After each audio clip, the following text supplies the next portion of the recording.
Hello, everyone, and welcome to the main event. You're here with me, Daniel. And Aaron.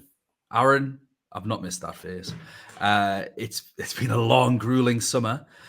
First of all, just to address a few things with the channel, there's been lots of question marks over everything about different things that we're doing. Aaron, Bishop Aaron now. Congratulations. Aaron is now a bishop. Thank you. Only Thank you. I'll touch on that probably a little bit later. But yeah. So basically, we are having a little bit of a collaboration this season from the main event. So I've been working with the GallowgateShots guys who are a Newcastle-based podcast. They do all kinds of things, match previews, reviews, canny chatter, but they also do an FPL show, which is what I've been on with Matt, formerly known as the Leafy Dragon on X, but he's since left. He's done a runner. And what we've decided to do is, because Newcastle are in the Champions League this season, we've decided to combine forces where Aaron and I will still be posting to our channel as per normal, but we will also be posting everything to the GallowgateShots channel as well. Now, I suppose the first question is going to be, does that mean we are going to be more Newcastle-centric? Absolutely not. It is going to remain exactly the same as what it was. What's going to happen, though, is that you're probably just going to get a better quality of show, to be honest, which is, I think, what everyone wanted anyway. So nothing changes from us. We are going to be doing a reaction to the groups today. It's going to be sort of a little bit of a football reaction, but also we're going to dip our toes into players without getting too much into it, because we don't know the fixtures yet. We don't know how they fall. Plenty could happen before then in terms of injuries and form and all that sort of stuff. But, we might have a little look at some players. So that's what we're going to do today. Please don't forget to like and subscribe to this video as well. Follow, obviously, if you're a Newcastle fan, follow GallowgateShots. Get on there. You can subscribe to their channel for $2.99 a month, and you get loads of goodies, access to messenger chats, and you get early access to videos. We don't have memberships or anything like that, but please feel free to follow us on Twitter, or X as it's now known as, at UCL Fantasy Pod. And I suppose the final thing to address just before we get started, Aaron, is that, yes, I have been doing another podcast, the UCL Fantasy Podcast with Ed and Lewis. Again, that is not going to affect what myself and Aaron do. If anything, it's probably going to have more of an effect on the Twitter spaces. I think Lewis is going to be heading that. Maybe still and I might jump on the occasional one. But it's all separate. You have nothing to worry about. Anyone that's listened to us for the last, how long have we been doing this for, Aaron? 3, 4 years? It's been a while. Yeah, 3 years. Yeah, it's worth 3.5. Long years. Long years. You can see you're looking weathered. So yeah, nothing's going to change on our end, despite all these other projects jumping in and out. It's just all a bit of a laugh anyway, isn't it? So, Aaron, we are going to start with Group A. Bayern Munich, Manchester United, Copenhagen, and Galatasaray. What are your early thoughts about that, bad lad? Bayern Munich, I think, straight away jump out, because Man United are not playing great at the moment. And just the other two fixtures, you're going to be targeting them for captaincies for that day and everything. So Harry Kane was already a great asset. With his transfer, I think he's even better of an asset now. Yeah, my gut instinct on this is Bayern Munich are going to run absolute riot in this group. Galatasaray is always a tough away fixture anyway, I think, for anyone. But with the other teams, that's got to be lovely for them. Especially, again, as Man United have been playing, you just expect Bayern Munich to absolutely ruin them. As far as players go, you're absolutely right. Harry Kane was in my team anyway. I think he's a fixture-proof striker, and I think Bayern Munich are a fixture-proof team, especially considering the group they had last year: Barcelona, Inter Milan, Victoria Plezania. But obviously, with these absolutely beautiful fixtures, I think it's really hard to not consider a triple up.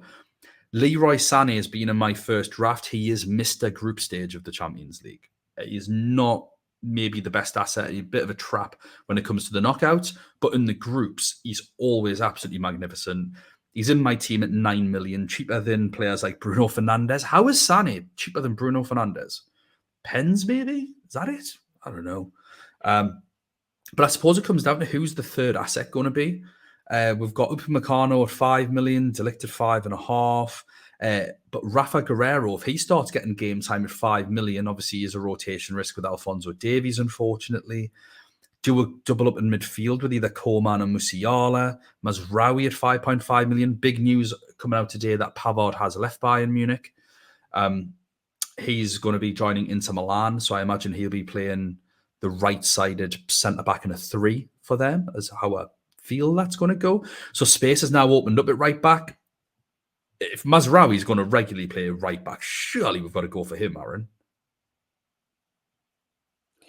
Yeah, I think we just need to see how Bayern Munich's defense is going to be, because they've always been kind of leaky, where they'll win a game, but it'll be like 5-1 or like a 3-2 type of thing in the group stages. I think when their name was drawn in the actual draw, they pulled out the stat that Bayern Munich are undefeated in over 30 group stage matches. So that's ridiculous, and I don't think that will change too much. I think Man United always can cause an upset, but I don't think it'll be not this version of Man United anyways. Yeah. Obviously, Kim is probably going to be their starting centre-back this season with De Ligt. He was great last year, but he's up to 5 million from 4.5. Not sure if there's value there anymore. I think Mazraoui for attacking potential could be the one. I assume we're not going to dive into Copenhagen Galatasaray players yet. That's going to need some research. But Man United, is there anyone at all? Nah, Rashford, 10 million striker. Yeah, when it comes between Rashford and Harry Kane, they're the same price. I think it's obvious which one to have. I think a lot of people will be a bit upset that Rashford is a striker. But I think a lot of wingers have been put to forwards on this year. So at least it's consistent, because our biggest kind of complaint was that the wingers some of them would be midfielders, some of them would be strikers. But I think in this, they've made all wingers strikers. There'll be the odd exception. To go on to Group B, Sevilla, Arsenal, PSV, and Lyon. Saka's a midfielder, which is kind of strange. Martinelli is a forward, but yeah, Saka's been put in midfield at 9.5 million. I think a lot of these wingers, though, have maybe, like, if the strikers have been injured, they've played up front. So Rashford's been playing up front. Martinelli has played up front. I don't think Saka has ever played as a striker. I think this is one of the groups that I think Arsenal are a team that could target with PSV. I haven't seen how long they've been performing this year, but Sevilla are bottom of La Liga. They've lost all 3 games. They weren't very good last year. I think they're a team to attack, so we could target Arsenal and PSV players. PSV ruined Rangers last night, or I think this will end up coming out on Friday, so ruin them on Wednesday night.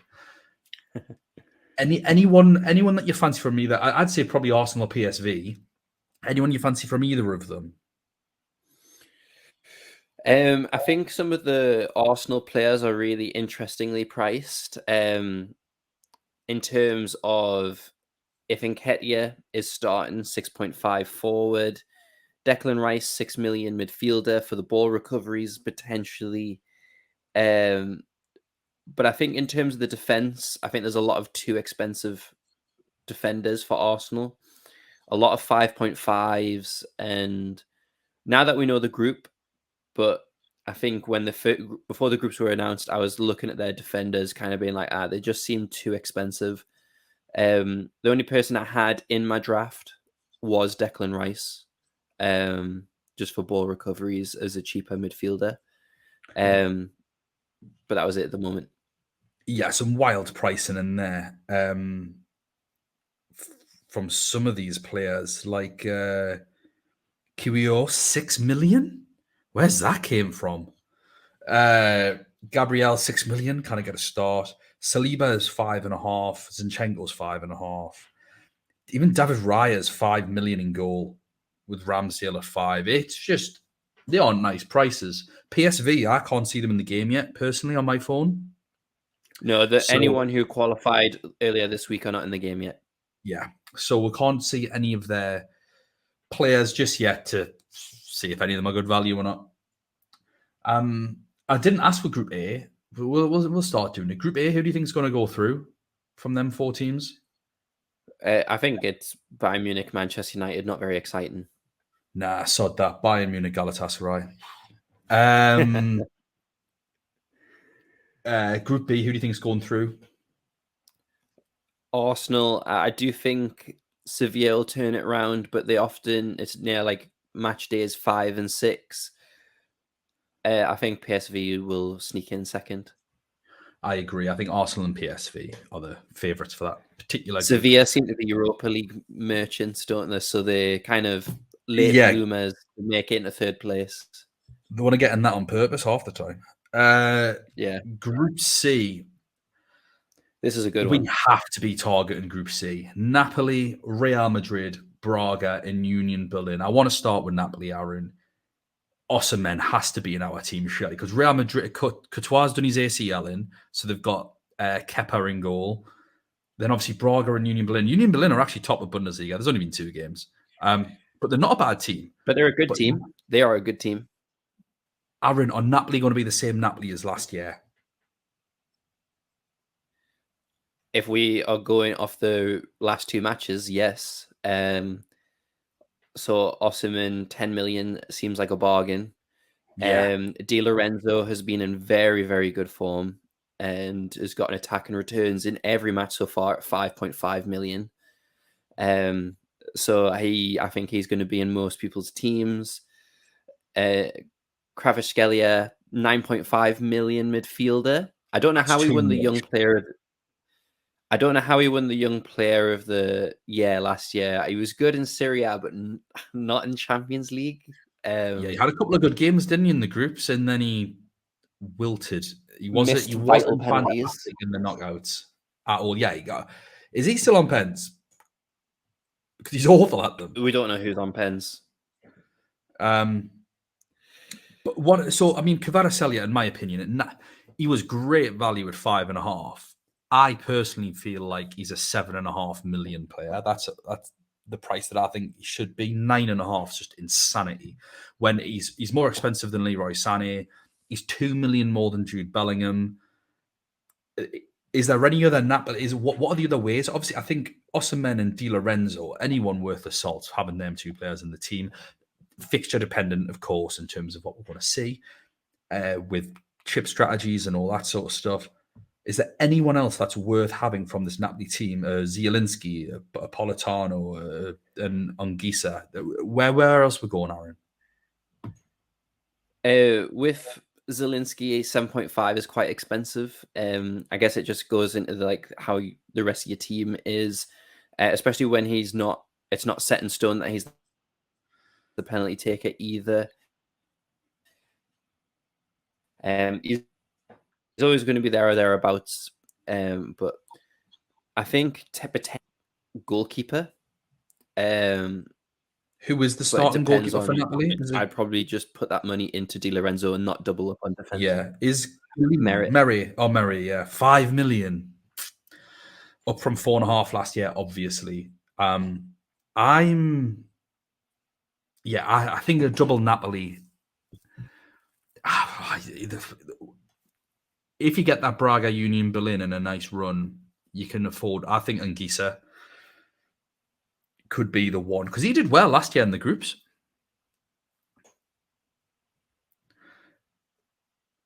Looking at Real Madrid, I think all of Napoli did well in the groups. Yeah, they did. Well, Osimhen didn't. He had to wait because he was injured. Raspadori filled his boots quite well, though.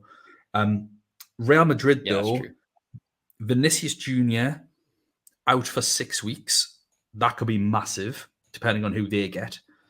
Unshaw's going to play up front for them now. I imagine it's going to be Joselu, but I'm not too sure just yet. They've been playing a weird diamond shape, Real Madrid, at the minute, with Bellingham at the tip of the diamonds, Cruz, Camavinga, Tchouaméni, the usual suspects rotating, Modric, but Bellingham's been playing really high up. He's 7.5 million. Surely he's got to be in everyone's teams. On the form that he's showing at the moment as well, yeah, 100%. He's in. Yeah, he was one of the first names in my team. With Courtois being out injured, Kepa 5 million goalkeeper for them. Still not sure about that, but that surely diminishes the rest of the team in terms of value. Like Rudiger's, for example, 5.5 million. Carvajal's 5.5 million. One player that looks like could be coming into our teams, though, was Fran Garcia, left back, 4.5 million for Real Madrid starting left back. Tempted at all at his price? Or you just got to stay clear of Real Madrid defenders? It honestly just depends who makes it alive to that point. It just seems like Real Madrid are picking up injuries left, right, and centre. So it's just going to be a kind of wait and see at the time. Obviously, the cheaper the better for a starting defender in one of the favourites of the group. So hopefully they all stay fit. It's just really sad to see that there's just an absolute ton of injuries in this team. Sad or opportunistic for us? I don't know what's going on with how many injuries they've got. They are stacking up, but I mean, Courtois out for a while, but Vinicius Jr. 6 weeks. They'll be hoping that he'll be ready for the Napoli games, because you'd probably expect them to certainly survive against Braga. Joselu 7.5 million, I think, on the game. I think we're probably going to have to do a bit of research on the Braga Union Berlin boys. I saw a little bit of Union Berlin last year. They are a good team. But still, with that group, Napoli, Real Madrid, they are two of the best teams in the competition. So I'm not too sure how much we are going to be going for any of their players. I assume you think Napoli and Real Madrid are going through. What order do you think they're going through? Who's first, who's second? Again, it kind of just depends on the injuries. I think the order of the fixtures as well. I think if it depends when they face Union Berlin, in my opinion. If Real Madrid are able to recover a little bit more, again, and then have a better chance. So say if they face Union Berlin match days 3 and 4, I think Real Madrid will finish top. But I think Union Berlin could cause a few upsets. Because I think Real Madrid top. I think Union Berlin finish above Braga. I personally think Napoli will finish top. I think this will be fresh before Christmas and all that sort of stuff. They're going to be fine. Got a good team, and Real Madrid are injury stricken and are playing a strange formation. So I'm going to back Napoli for those games.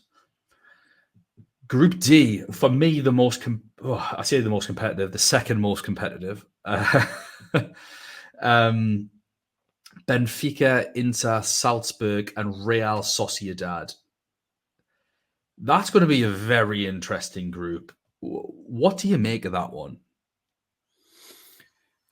I think there is always that one group where any team could take points off each other. Like I think it was Sporting last year, and in their group, like I think there is just one of them groups. Salzburg just happened to always be in that group, but just from memory, they always just seem to be in a group where they could take points off anybody.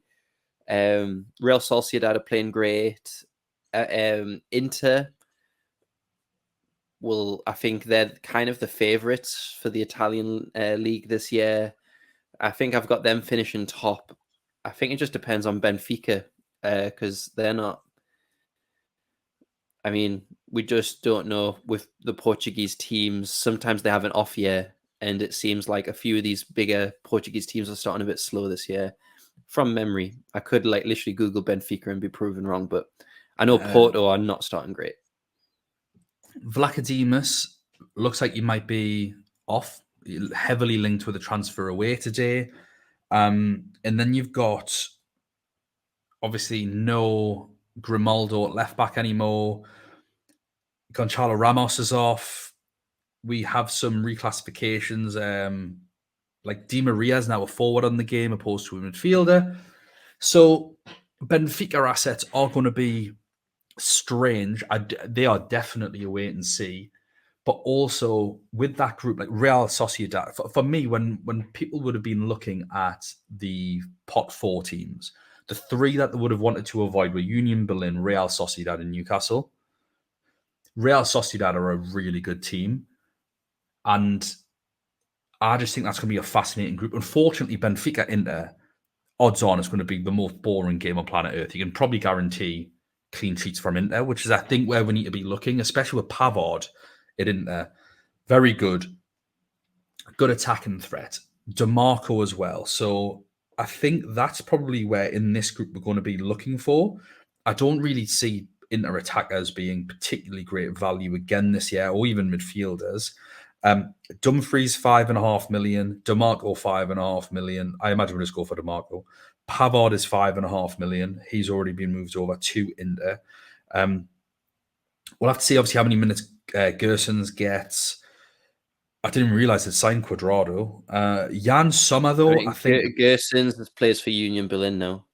Oh, he's moved across, has he? Yeah. Ooh, it's a shame he's 5 million. The resurgence of Robin Gersons could be the most beautiful thing for this game. But we do He have scored Jan the Sommer. other day for them. Jan Sommer at 4.5 million. I can see being everyone's goalkeeper. Is he going to start for Inter? He's in my draft. Yeah. He has been. And I think with this Inter team, it is a lot stronger than last year. I think they're the favourites for a reason in terms of it's just about keeping everybody fit. And I think there's a few players, even though they've lost Lukaku and Dzeko, etc. I think they're just going to be a strong team. De Vrij is playing finally. Is he? Thank goodness. I say thank goodness. We've said that for a while. Yeah. But I think Thuram, a 6.5 million midfielder who plays up front with Lautaro, is going to be a great shout. And we'll see how he does. That is actually a really good pick. That's someone I think that would end up picking up in the group previews. So, yeah, that could be very good at that price point. Salzburg usually have some players that you can pick up for absolute pennies. I'm not sure how much I'd want them in that group. I personally think that's a group they're going to finish bottom of this year. And we normally like Salzburg. They're a really good team. Got some great young talent. I just think Sociedad, it's just a nightmare group for Salzburg, really. They got a good pot 1 team, but I think Inter being the pot 2 and then Sociedad being the pot 4, it's just, I don't know where they're going to get 3 points from. I can see them picking up draws, but I can't see them winning any of these games. Can you? I say that, and then Salzburg always pull up like a crazy result. At least they can guarantee exciting matches for a neutral point of view, which is, I think, what this group might need. There's going to be a lot of boring defensive displays. Yeah. Real Sociedad, I think it's going to be a lot of them having the ball, trying to break the defense down. And I do think that Inter will finish top, but I see Real Sociedad finish in second. I know I've probably jumped the gun with a question, but I don't disagree with that. I think Benfica are a much weaker team, but they've still got great attacking talent with Di Maria, Rafa Silva, Neres is a good player. João Mario is still a good player. 8 million now, João Mario. That's a bit of a gutter because he was a hero last year, but yeah, I think he is too much. So, I mean, he's there. He's 8 million because he's a pen taker, let's be honest. And you know what? I think some of us may be picking him away from those Inter games. You can see João Mario getting a pen against Salzburg or Sociedad. That's pretty normal. I think Benfica Sociedad are going to be really close together in this one. And it's all about capitalizing against each other. I think that's where it's going to come down to, because I can see them both getting results against Salzburg, and I can see them both getting beat off in there. This is the type of group where the people who win the game and finish with really, really great ranks are the people who get the picks from this group right. Yeah. And who take the punts. So this is definitely, you don't want to, it'll be a little bit scary picking players from this group, but it's the people who get the picks right are going to be the ones who have good ranks. Another group to get the right picks from, Group E: Feyenoord, Atletico de Madrid, Lazio, and Celtic. I want us to start with Lazio, Aaron. Tell us about them. Tell us how they've started the season. What should we expect from them? They've not started great. They've lost both games. They're 18th in Serie A. I mean, their team has kind of got picked apart, really, like in terms of like the core of their team. And so it's a makeshift kind of damage control type of season, I think, for them this year. I think they're going to be looking for a top half finish and just looking to take the revenue from the Champions League to rebuild following the losses of like Milinkovic, Savic, etc. And so not great. It really does give the opportunity for a Celtic or Feyenoord to perform well, but it's also annoying that Atletico Madrid always seem to get clubs when they go through transitions and just perform. So I mean, it'll be interesting. I think Atletico Madrid are going to be the team to go for. No, I don't just mean from this group. I mean in general, because of the group. I think they have comfortably the easiest group. They got the weakest, in my opinion, the weakest pot one team in Feyenoord, who are still a very good team. All the teams in this competition are good. Yeah. A poor Lazio team and Celtic, who are Celtic. So, I mean, you know, I'm sure, again, in Glasgow, they'll put up a really, really good atmosphere. And Celtic actually played really well against Real Madrid last year. I know they ended up getting beat 3-0 or something off them, but that first half, they were excellent. So you can still see Celtic giving teams issues. But Atletico Madrid are off to a hell of a start. 7 points from 3 games. They'll just be, I think, Vallecano 7-0 at the weekend or something like that. I need to be looking properly into their players to decide who I'm going for between Griezmann, Morata, but both forwards, unfortunately. I mean, rightfully so, they are forwards. That's not a point of contention. But then obviously there's Carrasco, who often does well. Memphis Depay's a forward on the game, 7.5 million, but I think he's injured. I think he got injured this week. So have to look at that. DePaul at 7 million is absolutely appalling. Should be ashamed of themselves. Oblak at 6 million. I just can't say get a 6 million goalkeeper. Too much. I think it's going to be looking at their defenders again. Where can we fit in some bargains at the back? Unfortunately, most of their defenders are 5 million. It's going to be interesting getting the right picks from that team. And I'm actually quite excited to look at some of their games. Feyenoord, can you see many picks from there? How do you think Feyenoord are going to do? I don't think you can write them off because even though they are the weakest, like of the pot one teams, they've beat out Ajax, they beat out PSV for the title, I think we've got a strong core there, and I think it's almost like we just need to kind of research them a little bit more.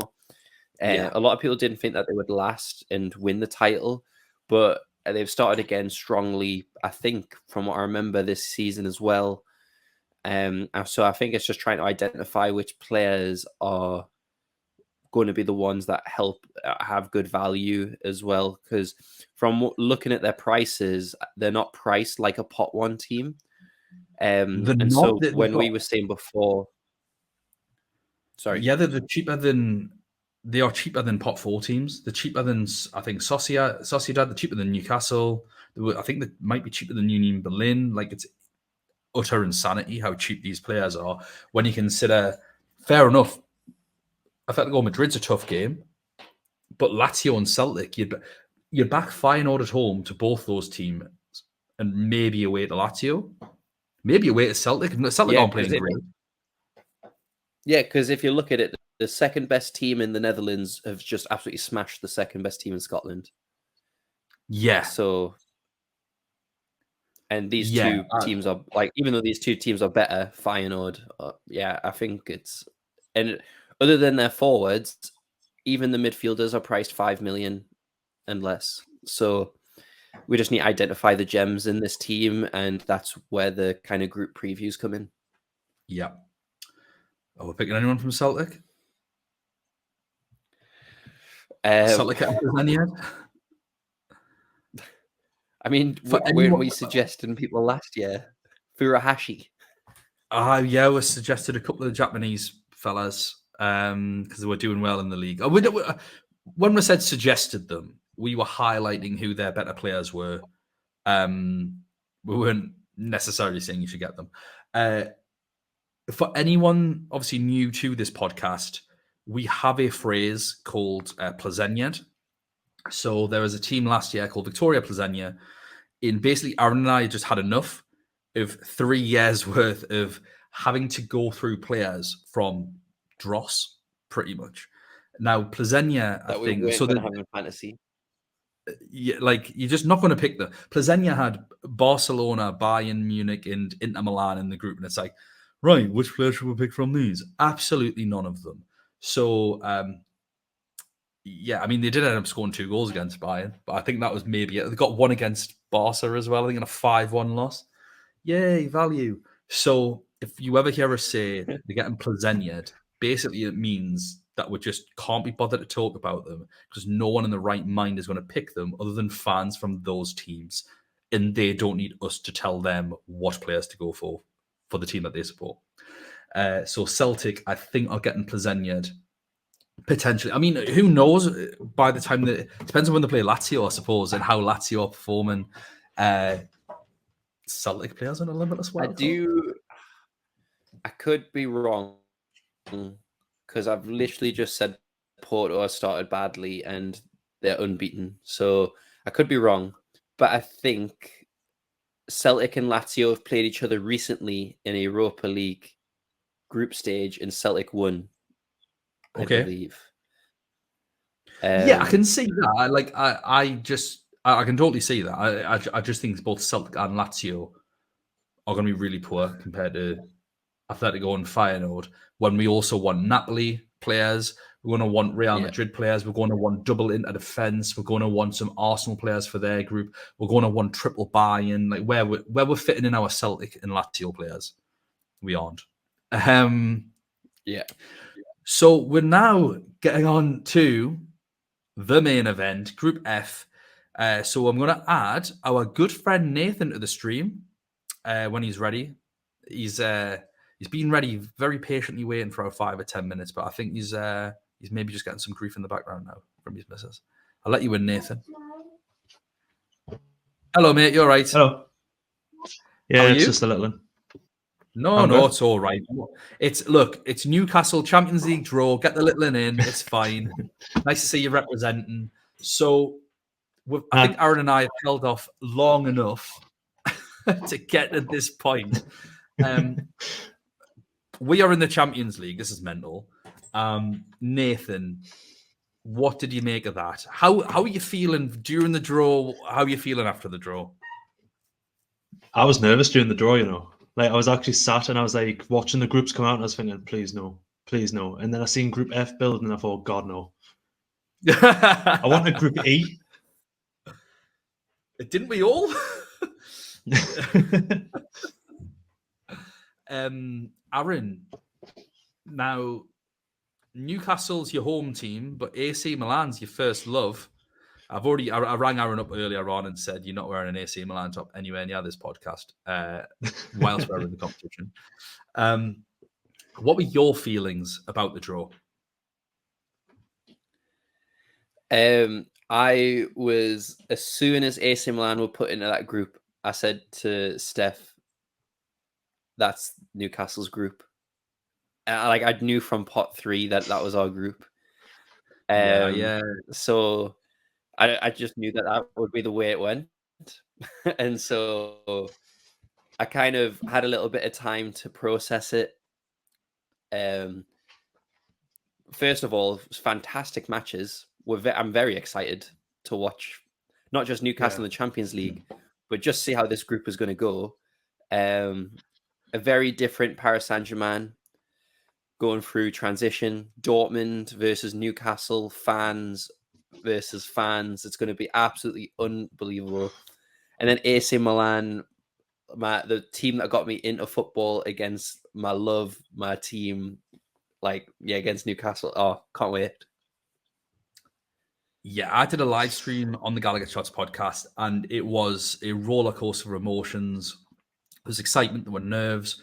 Whatever we got, I was happy with, because 2 years ago, lads, we were doing podcasts on here. I remember we jumped on Cameron's podcast to discuss whether we're getting relegated. And I'm like, yeah, we're getting relegated. Fulham are going to smash her. It is like, this is ridiculous. So whatever we got, we could have got the 3 worst teams possible, or the 3 best teams possible. I cannot believe we're here. I can't believe we got the music. I'm just so grateful. The games themselves are going to be wild. This is the box office group, and it's nothing to do with being a Newcastle fan.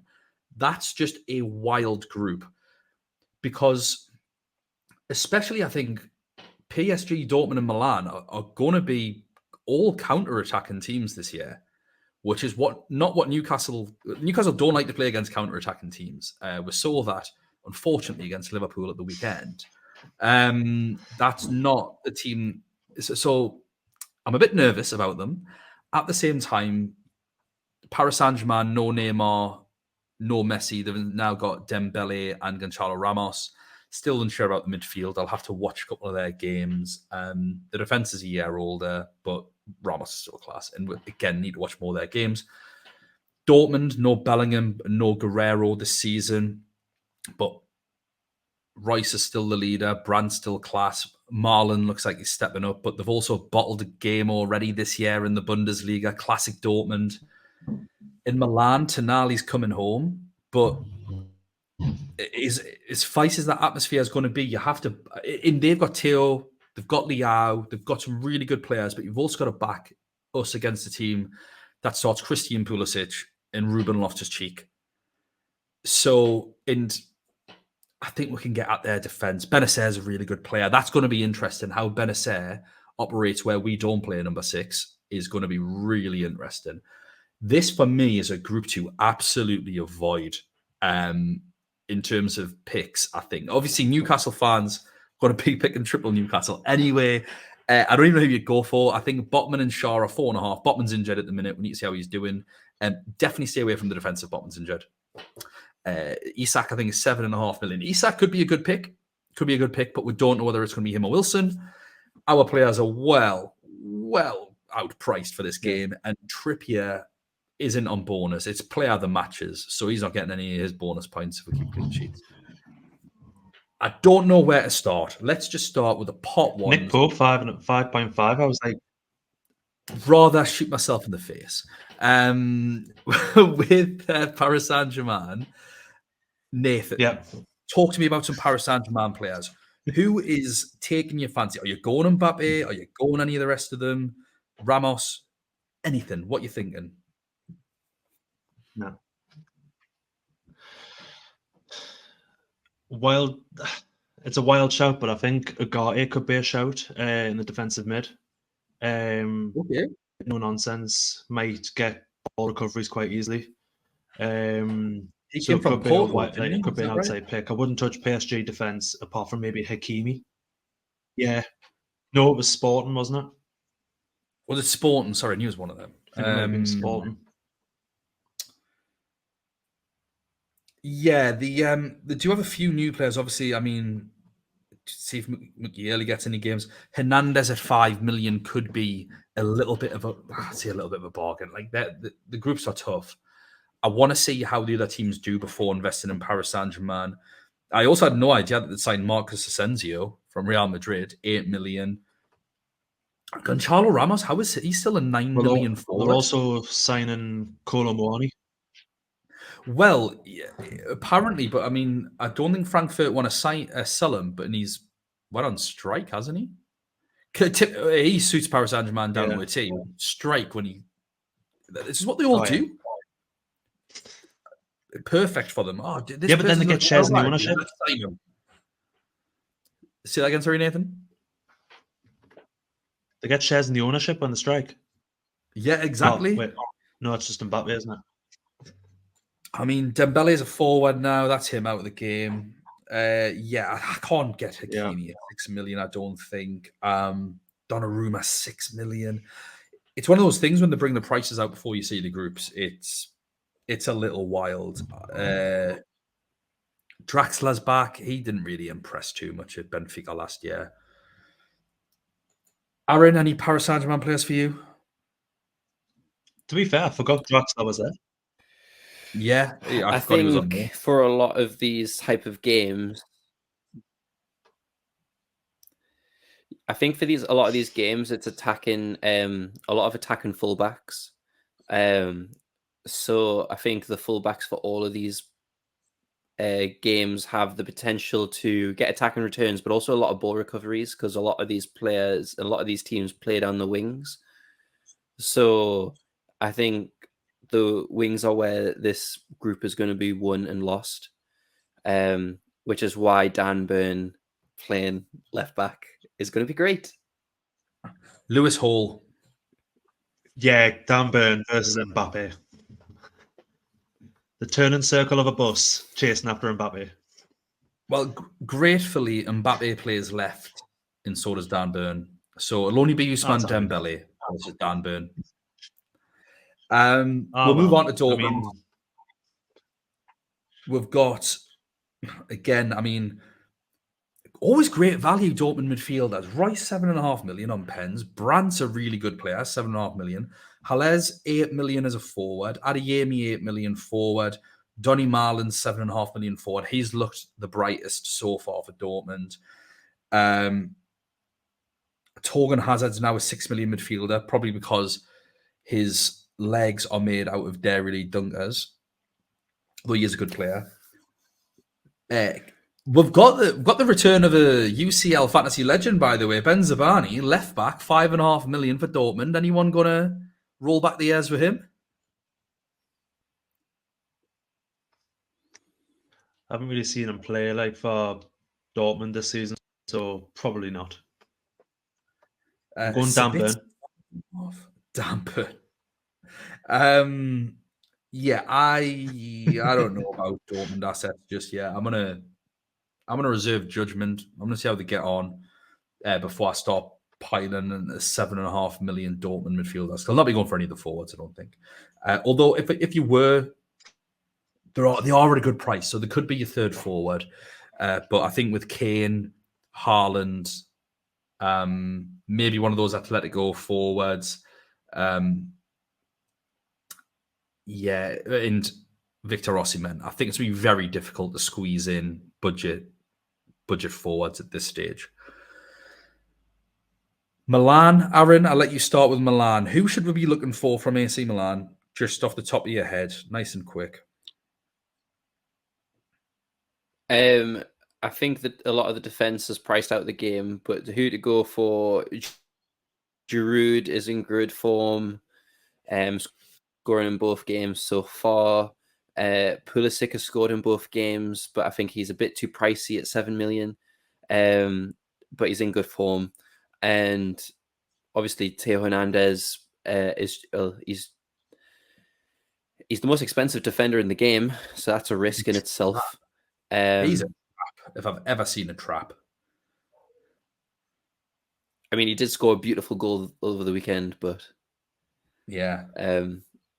But yeah, I just think that they're the kind of the players to go for. Leao is a forward. He was last year as well, but that didn't put people off. But I think Giroud is a better option at forward currently. However, they are in for Taremi. I think that is pretty much close to being a finalized deal. It's just a kind of negotiation over salary. And so whether that goes through or not is kind of still up in the air. It could fall through at any time.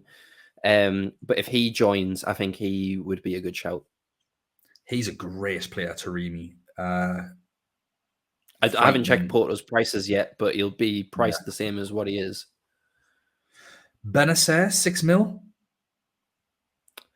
I think ball recoveries is going to play a massive part in this group. So I think Benacer, the Newcastle lot, I think it's going to be really important. So he is always a shout. Come on then, lads. Newcastle assets. Let's have a look at them then. So Wilson and Isak both at 7.5 million. I've got no idea who's going to play between them. Isak's obviously been starting the season. We kind of guessed that. No idea how rotation is going to play a part in Newcastle's season at all. So I'd say they're an avoid. Would anyone agree or disagree with that?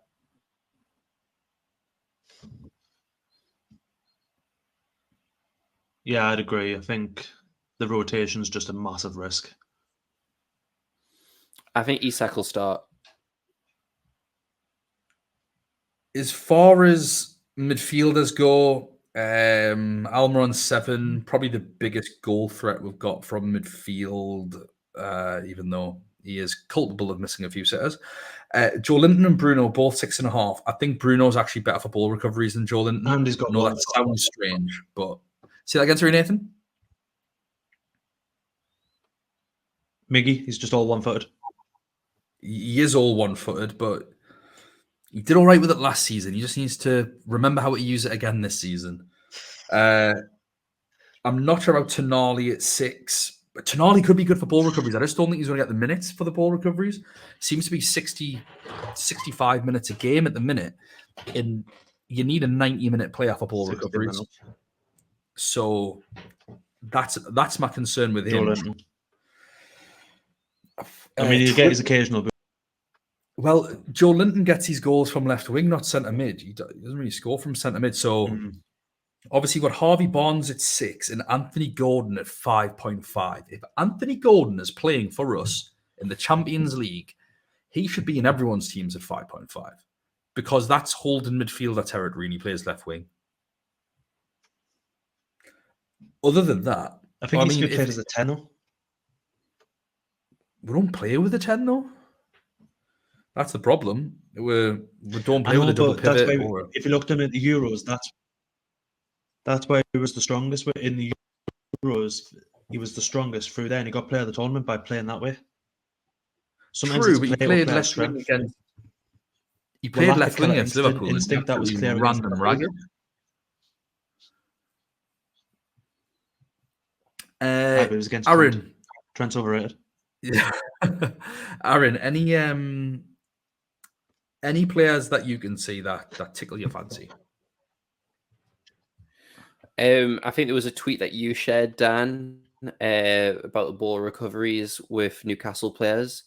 And I didn't realize that Trippier was so far ahead. So he's kind of a double-edged sword, even though he is expensive.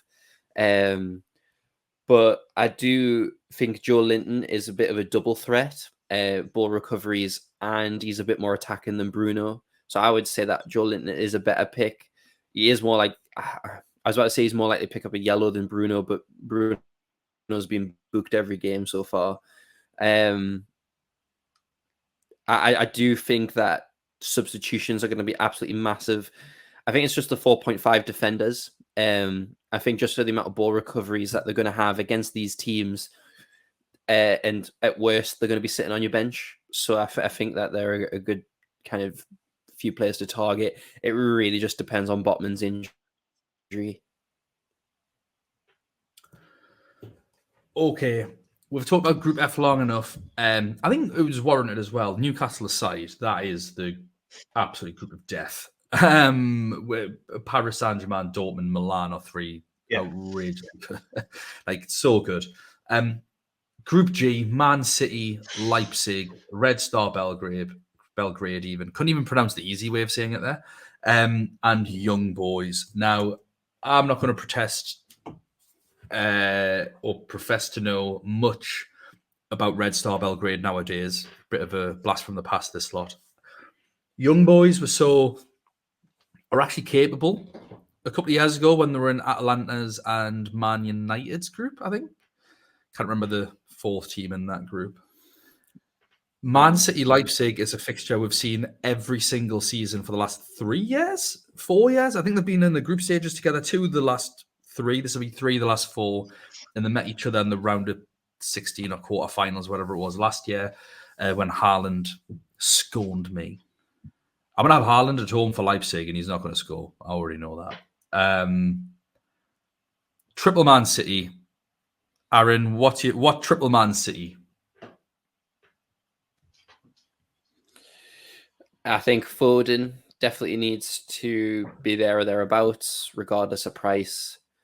Obviously Haaland, and in terms of defenders, well, I would say Alvarez as well, potentially. It's 7 million. I think he's a good shout. Rodri, I think, is like he's kind of come into his own, not despite the goals that he's scoring recently, just the amount of ball recoveries that he got the most last season. A lot of the defenders are 5.5, but if Nathan Ake, if he's starting at 4.5, I think he's a great shout. Yeah, and Akanji's 5 as well. I think Alvarez Either is of more them. of an asset over Foden. Say that again, Nathan, sorry? I think assets, if you're looking at Man City, I think Alvarez is probably more of a shout over Foden for me. I think he's got more of a goal threat. The issue is that he's a forward. Would you take up one of your forward spots on Julian Alvarez? 7 million. True. So he's going to get less points as well for a goal and no clean sheet, and which is obviously the same as FPL. That's right. I mean, I say it's right. Everyone assumed he'd be a forward. He is playing 10, but he is 1 million cheaper. Who knows? Maybe Doku comes into the side for some of these fixtures. This is one of them where you want Man City to be getting the early kickoffs. You want match day 1, Tuesday, 6 p.m. Man City, like no messing around. You know the starting lineup. You can just versus go Young Boys. That's exactly what you want. I think the good news for Man City assets is that we know that they won't have the League Cup to worry about this year. So it took you a while, but yeah, took a few seconds there. I was thinking where you go with this. Have they been knocked out already? Oh, I get it. It's because they're getting knocked out of Norwich, isn't it? That's why. Yeah, that's it. Leipzig, I don't think we need to talk about. Again, I don't know enough about Red Star Belgrade just yet to talk about them. We'll do a little bit of that in the next coming weeks. Leipzig are not doing well at the moment. Yeah. The only player that screams anything to me is Dani Olmo. He is the only one I think I'd even remotely go for, and I'm likely still not going for him. I say that, though, you might fancy some Leipzig defenders up against Red Star Belgrade and Young Boys. At 4.5 million, that could be an option just to get some players out on the field to help facilitate money elsewhere, because you'd still fancy Leipzig to beat those two teams? Or do you not fancy them to beat those two teams?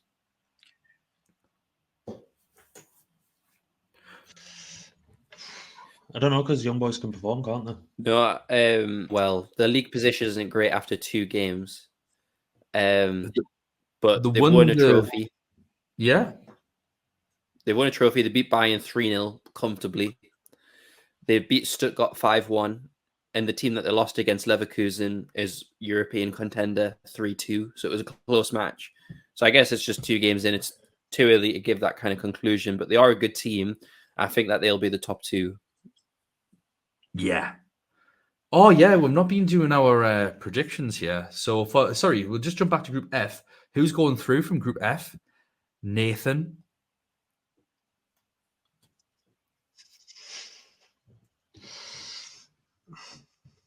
For the benefit of anyone listening on Spotify, Nathan's put his head in his hand, is smiling an awkward grin. Yeah, because I shot myself in the foot last year when I said Rangers were going to do really good, and they just looked like... Say we're going to finish last, mate. Ross. Yeah, we'll probably... No, I think we'll finish third, and I think we'll get the Europa League.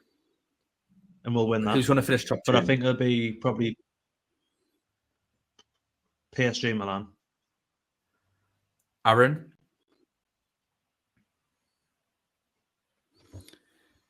I think Milan top. Wow. PSG second. Wow.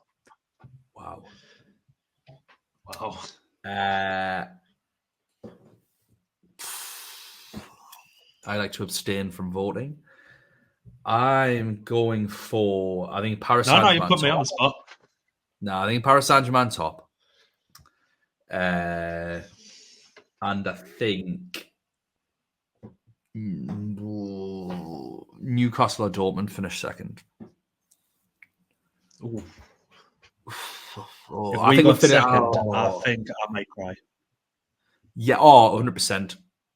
100%. Group G, are we all seeing Man City and Leipzig in that order? Yeah. Last group. Young boys are coming first. Try and make this as snappy as possible, because I assume that we don't know anything about Antwerp. We do have Barca, Porto, Shakhtar Donetsk. I know they're from Belgium. Yes, they are from Belgium. Barcelona, Lewandowski has to be in our thoughts, surely. 10.5 million. Are you getting him in? Anyone getting him in? He recently said in an interview he's mad at Xavi for not giving him enough support and for selling all of his other attacking players. So could be a bit of a rift going there. But looking at the team, I think there's a lot of very good players. I think a couple of their defenders might be a good shout because they had a very good defensive record last year. They seem to be playing a lot more defensive under Xavi compared to the possession-based, free-flowing attacking team that they were. So I think a couple of their defenders might be a shout. But there's not going to be many midfielders by the looks of things because once Ansu Fati is out the game, the Gundogan, Pedri, De Jong, and Gavi and Kessie seem to be the only midfielders. Sergi Roberto is a midfielder, unbelievably. Romeo, but they've also got that young. I've totally forgot his name, but they've got a young lad played at the weekend, got a couple of assists, hit the bar as well. Oh yeah, is it the Turkish lad or something? So he Yamal. I don't think so. Pardon? Lamine Yamal. Potentially. Yeah, he'll probably come in, and I think he's a midfielder. So 16 years old, something like that. So he might come in. But Lewandowski, I think, is always worth a punt. Always. 10.5 million, takes pens, wins pens, scores anyway, against Porto, Shakhtar Donetsk, and Antwerp. You want Lewandowski against Antwerp for the love of all that is holy. Shakhtar are a team that we have to review every single year in the previews because it just seems everyone changes, everything changes. Then don't even play in the same stadium again for the home games because of the Ukrainian war. Porto, as Aaron said earlier on, have got off to a really bad start by winning all of their games. Tarini, 8 million, could be off to. Do you want to know why? Milan. Do you want to know why I said it? And I guess it goes into our rant every year. So when I was listening to the draw, they were saying that Porto hadn't started too great. So there's me not researching yet, going, oh, they mustn't have started too great. Say it on the podcast, and then I'm like, wait, I should really check. I don't know if anyone else heard it on the draw. I think it was like when it was Les Scott, Julian Laurens and stuff, and Owen Hargreaves at the start. I think one of them said Porto hadn't started great. So that's really annoying. Yep. But with that group, two words for you. As well. Two words for you. Diogo Costa. 5.5 million. Yeah or nay?